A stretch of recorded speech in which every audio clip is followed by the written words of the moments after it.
पारा medical staff association Jharkhand के युवाओं ने आज मुख्यमंत्री आवास के बाहर मुख्यमंत्री से मिलने का प्रयास कर रहे थे। उन्होंने बताया कि पारा मेडिकल के तृतीय पद के लिए जो बहाली निकाली गई है वो बहुत ही अच्छी बात है स्वास्थ्य के क्षेत्र में। लेकिन सबसे दुख की बात ये है कि हम लोग जैसे युवा सरकार के बड़े बड़े संस्थानों से प्रशिक्षण प्राप्त हैं विभिन्न पदों पर, जो आज वंचित रह जाएंगे। क्या है कि सरकार के द्वारा जो एक नियम लगाई गई है ये हमारे हित में नहीं है। हम मुख्यमंत्री से मिलकर ये अवगत कराना चाहेंगे ये त्रुटिपूर्ण बहालियाँ को सुधार किया जाए और हमें इसमें बहाली में सम्मिलित किया जाए। सुनिए क्या कहना है।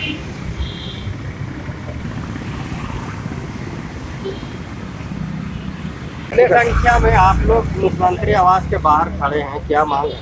मंत्री साहब से मिलने के लिए, और मिलने का मकसद यह है कि झारखंड सरकार द्वारा झारखंड कर्मचारी चयन आयोग विज्ञापन संख्या 19 और विज्ञापन संख्या 20 रिम्स में पैरामेडिकल की बहाली निकाली गई तृतीय वर्ग की, जिसमें से पैरामेडिकल से संबंधित जो नियमावली है उसमें त्रुटियां हैं, उस त्रुटियां को संशोधन की मांग कर रहे हैं। साथ ही कुछ ऐसे ब्रांच जो छूट गए हैं, जैसे आपका ऑप्थेल्मिक असिस्टेंट यानी नेत्र सहायक, डायलिसिस टेक्नीशियन और एनेस्थीसिया टेक्नीशियन, ये ब्रांच छूट गए हैं। इसी सभी ब्रांच को जोड़कर बहाली निकलने का हम लोग मांग पत्र सौंपेंगे।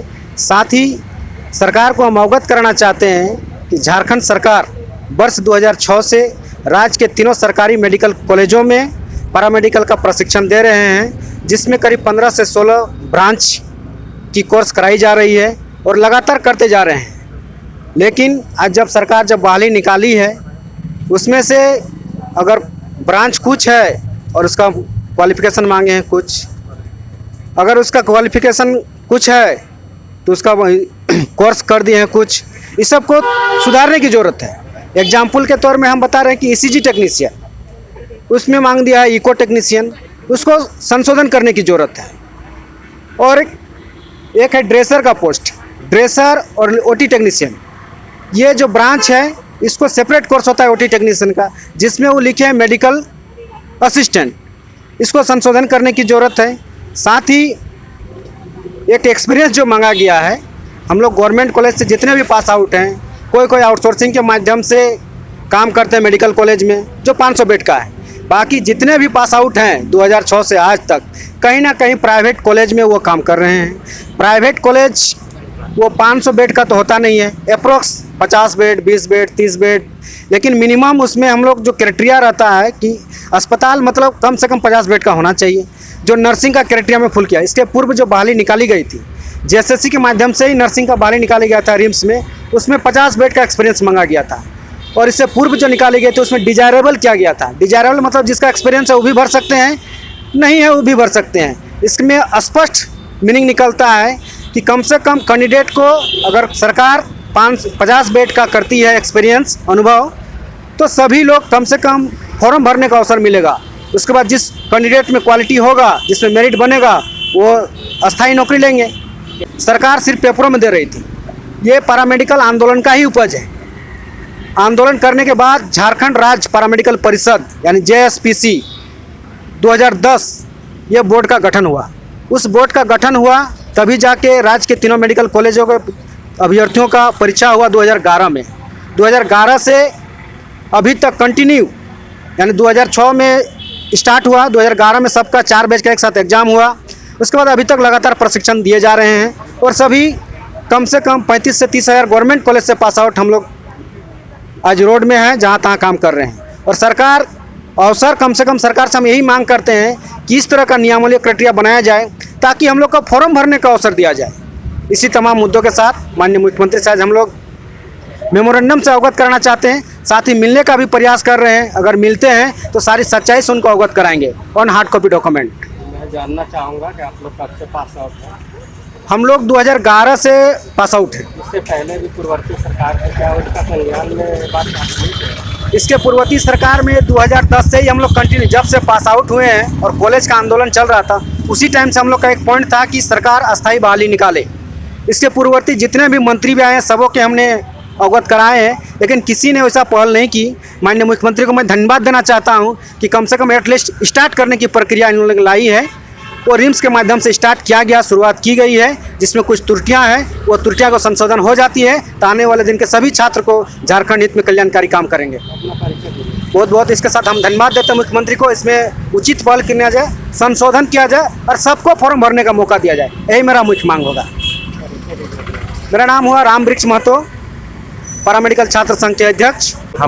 हम लोग 2012 के पास आउट वहाँ के रिम्स के ही कैंडिडेट हैं और हम लोग मेन मुद्दा है कि अन्य विभागों की रिक्तियां साथ में सम्मिलित करके वैकेंसी निकाला जाए। दूसरा है जो एक्सपीरियंस के बारे में, वो जो 500 बेड का एक्सपीरियंस मांगा है वो सिर्फ सरकारी मेडिकल कॉलेज में ही 500 बेड है, उसके छोड़ के कोई भी अन्य प्राइवेट संस्था में कहीं भी 500 बेड का हॉस्पिटल पूरे झारखंड में नहीं है। मैं रिम्स से ही पास आउट हूँ। अब मेरा 2 साल का जो एक्सपीरियंस है डिप्लोमा, वो मैं खुद ही 500 बेड से ऊपर का रिम्स से ही पास आउट हूँ। तो फिर ज़रूरत ही क्या थी कि रिम्स की वैकेंसी के लिए कि 500 बेड के निकालने की ज़रूरत। जो रिम्स से पास आउट है वो खुद ही 500 बेड से ज़्यादा का वर्क एक्सपीरियंस खुद ही 2 साल में वहाँ से लिया हुआ होता है, वहाँ का बंदा। तो ये तो कहा जाए कि यहाँ का स्टूडेंट को प्रशिक्षण करा कर छला जा रहा है। बिल्कुल छला जा रहा है, बिल्कुल। जो सीनियर जो वहाँ के कैंडिडेट पास आउट हैं 2010 का 2012 का, उसके लिए तो छलावा है, उसके लिए छलावा है। वो रिम्स से पास आउट होके प्राइवेट हॉस्पिटल में 5 से 8 साल का एक्सपीरियंस लेके घूम रहे हैं, लेकिन उनके पास कोई भी प्राइवेट कॉलेज में कोई भी 500 बेड का सरकारी मेडिकल कॉलेज छोड़ के कहीं भी हॉस्पिटल 500 बेड का नहीं, वो एक्सपीरियंस कहाँ से लाएंगे? तो आप 500 बेड का बार जिक्र रहे थे, क्या 500 बेड प्राइवेट हॉस्पिटल में भी प्रैक्टिशन को लिया जा रहा है क्या नहीं लिया जा रहा है, लेकिन आखिर वो प्राइवेट हॉस्पिटल वही भर सकता है जो झारखंड स्टेट से बाहर जो हॉस्पिटल है वहाँ से एक्सपीरियंस लाएगा।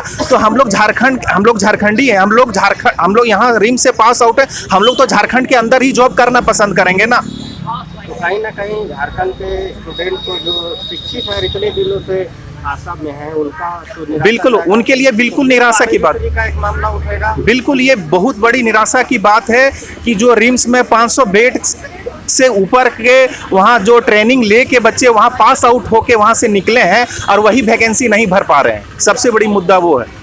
आगे आप लोग का क्या रणनीति रहेगा इतने दिनों से? देखिए रणनीति मेरा ये है कि जिस तरह नर्सिंग में 50 बेड का मांगा गया है कि 50 बेड होना चाहिए, जहां का आप एक्सपीरियंस देंगे वो सिर्फ 50 बेड का होना चाहिए, ठीक ना।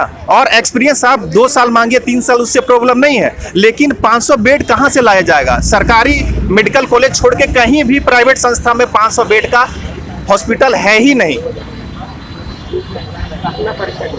मैं विकास कुमार दो, कैथ लैब टेक्नीशियन। मैं 2012 का पास आउट छात्र हूँ। आपसे पास आउट है और अभी तक आपको क्या मिला है संभावना? मैं 2008 से 10 बैच की ईसीजी टेक्नीशियन हूँ, रिम्स से पढ़ी हूँ मैं। और अभी जितने भी पैरामेडिक्स का वैकेंसी आया है उसमें बहुत सारी त्रुटियां हैं। पोस्ट का नाम कुछ और दिया है और कोर्स का कुछ और नाम दिया है। जैसे हम ईसीजी टेक्नीशियन है तो हमारा जो मतलब सर्टिफिकेट बोला गया डिप्लोमा इन इकोकार्डियोग्राफी। खर्चे के बाद कभी भी बहाली हुई है कि नहीं? पिछले बार 2019 में हुआ है रिम्स में, उसके बाद ये दूसरी वैकेंसी है परमानेंट, उसके बाद कभी नहीं हुआ है वैकेंसी। उस विभाग में बहाली नहीं होने से चौकीदार का कितनी परेशानी होती है? इसमें जनता का बहुत टाइप की परेशानी हो रही है। जैसे रिम्स में हर बार देखा जाए तो डेली 100 पेशेंट का डायलिसिस होता है, जहाँ पे सिर्फ ट्रेनी लोग ही डायलिसिस करते हैं जो अच्छे से स्किल्ड नहीं है, जिसके कारण बहुत सारे पेशेंट को बहुत प्रकार की दिक्कतों का सामना करना पड़ता है। इसलिए हम चाहते हैं कि रिम्स में इस बार जो वैकेंसी लिया गया है उसमें डायलिसिस टेक्नीशियन का नहीं लिया गया है। तो अगर डायलिसिस टेक्नीशियन का भी बहाली इसमें ली जाती है तो उसमें स्किल और इंटर्नशिप किया हुआ कंप्लीट सारे टेक्नीशियन अगर आते हैं तो पेशेंट को किसी प्रकार की दिक्कतों का सामना नहीं करनी पड़ेगी। आज इतना जो प्राइवेट हॉस्पिटलों को बढ़ते देखा जा रहा है, क्या यही सब कारण है जो व्यवस्था नहीं रहने के कारण प्राइवेट हॉस्पिटल बढ़ रही है और जनता से ज़्यादा लूट भी रही है, एक तरह से कहा जाए? जी हाँ, देखा जाए तो एक प्रकार से यही एक है जिसमें अगर मान लीजिए अच्छे से अगर गवर्नमेंट हॉस्पिटल में उसकी डायलिसिस नहीं हो पाती है, वो पेशेंट सफरिंग करते रहता है अपनी बीमारी से, तो देखेगा तो फिर वो प्राइवेट में अपना जाएगा, क्योंकि यहाँ पे मान लीजिए स्किल टेक्नीशियन नहीं है जिस कारण से वो अच्छे से उसकी डायलिसिस नहीं कर पाता है, जिस कारण से वो प्राइवेट की तरफ रुख करता है और उसको भारी दिक्कतों का सामना करना पड़ता है। सही और सही लड़कों की बहाली होनी चाहिए।